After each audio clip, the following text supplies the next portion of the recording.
제목만 봐서는 대체 무슨 4개월만 삽질을 했다는데 제목만 봐도 도저히 무슨 상황인지 모르겠어요. 관련해서 영상부터 보시고 이어가 보도록 하겠습니다. 전공의 명수, 일명 핀돌이.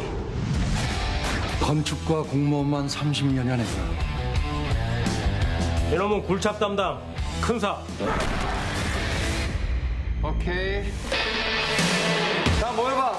이 벽 11시 방향 뚫어서 50m 지정. 작업 시작. 자, 한 빗장으로 비키쇼. 가자. 영화 파이프라인의 한 장면을 저희가 보여드렸는데 혹시 김묘성 기자님 이 영화를 왜 저희가 보여드린 거예요? 뭐 1000만 관객 동원한 영화예요. 그래서 보여드린 거예요? 네, 방금 보셨던 장면은 영화 속 장면이 맞습니다. 그런데요, 이 영화 속 장면보다 더 영화 같은 일이 실제로 충남에서 벌어졌습니다. 이번엔 영화가 아닙니다. 영상 한번 보시면서 설명드리겠습니다. 네네네. 네, 건물 바닥에 깊숙한 구멍이 이렇게 보입니다. 어머나. 밑으로 한번 내려가 보겠습니다. 야, 꽤 깊네요. 어머. 네, 내려가 보니까 거대한 지하 통로가 이렇게 나오는데요. 네. 벽면에는 흙이 무너지지 않게 나무 강목들로 이렇게 고정까지 되어 있습니다. 네. 걸어도 끝이 안 보이는 이 땅굴의 길이는 무려 네? 17m나 됩니다. 대박. 긴 통로의 끝에는요, 송유관이 설치되어 있는데요. 네. 마치 영화 속 장면 같은 이 모습, 바로 기름을 훔치기 위해서 도심 한복판 아래에 땅굴을 판 이 일당들 검거됐습니다. 어머나.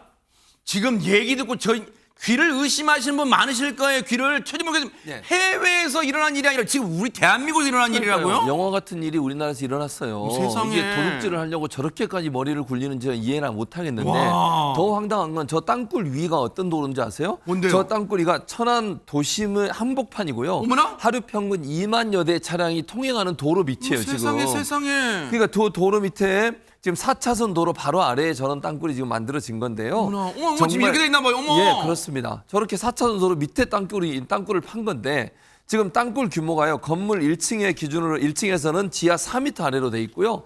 그리고 아래로 가로는 75cm, 세로는 90cm, 길이는 16.8m로 네. 적발 당시에 송유관 저기 보이시죠? 네. 거기서 9m만 남겨놓은 상태라고 그래요. 아. 저기서 9m를 메웠는데 저것도 아하. 아까 말씀드린 것처럼 원래 9m가 남겨져 있었지만 알고 보니까 이게 지난 2월부터 6월까지 4개월 동안 뚫은 거거든요. 아하. 4개월에 걸쳐서 저 땅굴을 뚫었는데 적발되기 전에 일당들이요. 네. 송유관까지 갔대요. 아하. 아까 이제 9m가 남아있다고 그랬잖아요. 네. 근데 남아있었던 게 아니고 원래는 다 뚫었는데 이게 나중에 자금줄이 말라가지고 더 이상 작업을 없는 상황이 못하는 상황이 된 것 같아요. 그러니까 땅굴이 무너질까 봐. 저렇게 메워놓은 거예요. 그렇죠. 저렇게. 9m를 다시 메워놓은 거예요. 아하. 그러니까 원래는 송유관까지 갔다가 나중에 자금줄이 막혀서 결국 9m를 다시 메워놓은 그 상태로 발견이 된 겁니다. 야, 정말로 황당하잖아요.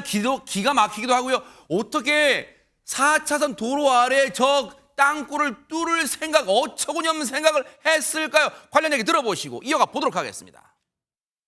그 사전에 그 범행을 하기 위해서 물류센터 허위의 간판을 달고 주변에 이제 소음을 최소화하기 위해서 곡괭이와 삽으로만 굴착을 한 것으로 그렇게 확인됐습니다. 하루 2만여 대 그 차량이 지나다니는 도로 지하에 땅굴을 파고 들어가서 그 장소가 도심 한복판이어서 좀 이례적인 그런 사건이었습니다.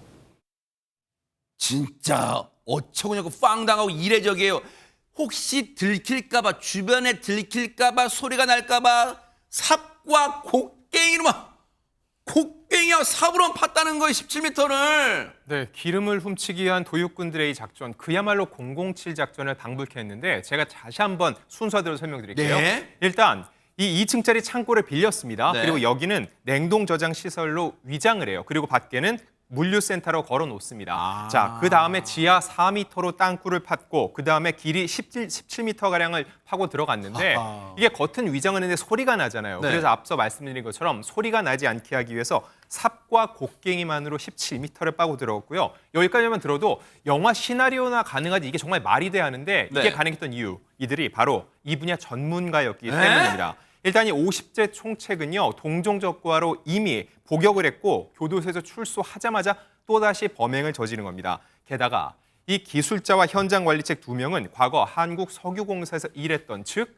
공무원 출신이라는 어머나 거죠. 어머나. 역할 분담 역시 굉장히 철저했습니다. 범행 장소 물색, 송유관 매설 지점 탐측, 석유 절취 시설 설계 도면 작성, 석유 판매처 수배까지 낱낱이 치밀하게 준비를 했는데 이 정도 노력으로 일을 했어도 큰 돈을 벌었을 것 같습니다. 아니 석유공사 직원까지 이 범행에 가담했다. 아니 이런 전문 지식을 이런 데가 써요 진짜 허준 변호사님. 그러니까요. 정말 한심합니다. 석유공사에 다녔다고 하면 그래도 우리 정부의 지원을 받는 기관에서 자랑스럽게 자부심을 가지고 다녔을 그런 직원이었을 텐데 거기서 알게 된 지식을 이렇게 나쁜 데 쓰다니 정말 너무 한심하다는 생각이 드는데요. 송유관 안전관리법 위반 혐의, 그러니까 절취시설 설치 미수 혐의로 50대 총책 등 6명이 구속이 됐고요. 가담 정도가 적은 단순 작업자 3명이 불구속이 됐습니다. 이게 송유관 절취시설이라는 거는요, 절취라는 거는요, 이게 정말 위험할 수가 있는 게 잘못 뚫다가 시출을 하다가 이 관을 건드리게 되면 폭발 사고가 일어나는 경우들도 있거든요. 그리고 지금 이렇게 집안 아래를 이렇게 몰래 파면 그러면 위에 지금 차가 뭐 2만 대쯤 다니는 그런 구간이라고 하는데 진짜 엄청난 사회적 폐해를 야기할 수가 있는 그런 범죄이기 때문에 단순 절도보다 훨씬 무겁게 처벌하는 규정이 따로 있습니다. 그래서 이 규정이 적용이 된 걸로 보이고요. 지금 경찰 관계자가 그 얘기를 했어요. 범행 현장 주변에 초등학교, 중학교, 심지어 병원이나 아파트가 밀집해 있는 곳이었다는 거예요. 그래서 이런 땅굴로 인해서 붕괴나 집안 침하 같은 2차 사고 위험이 굉장히 컸던 상황이라는 겁니다. 본인들도 그걸 인지를 해서 내부적으로 문제가 생기니까 일단 메우기까지 하는 그런 행태를 보였다는 거 아니에요. 그런데 지금 다행히 문제가 생기기 전에 발견이 됐고 땅굴은 모두 복구된 상황이라고 하는데요. 관계기관에서 순유관 시설 특별히 점검을 하고 대형 사고로 이어질 수 있는 그런 위험 요소를 사전에 차단하는 조치를 취하겠다고 밝혔습니다. 일확천금을 노렸던 이 일당들 한마디로 삽질했습니다. 앞으로 법의 처벌 달게 받기 바랍니다.